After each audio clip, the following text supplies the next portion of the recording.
फानी।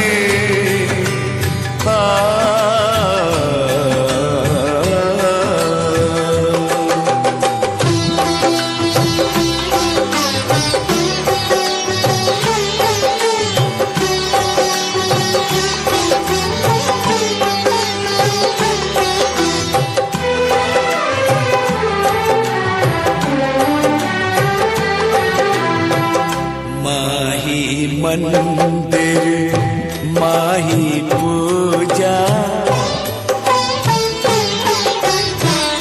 माही मंदिर माही पूजा, माँ से बढ़ के कोई न दूजा।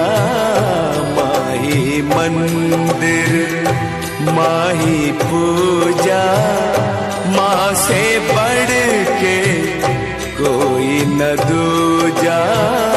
माही मंदिर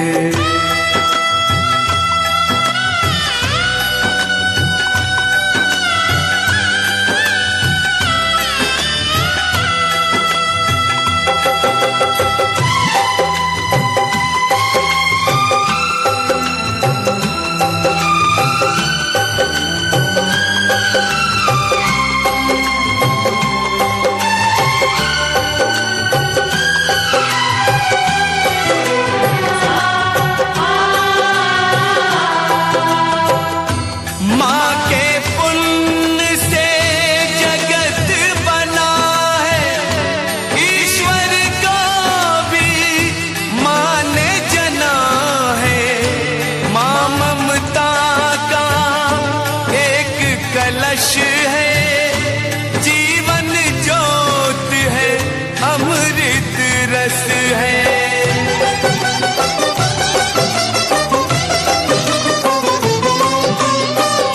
क्या अंबर और क्या ये धरती, माँ की तुलना हो नहीं सकती।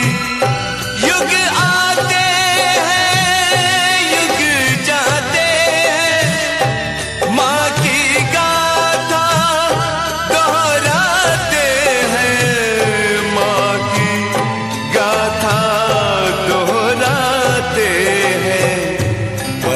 बड़े ज्ञानी कहते हैं, माँ का रुतबा सबसे ऊंचा। माही मंदिर माही पूजा, माँ से बढ़ के कोई न दूजा। माही मंदिर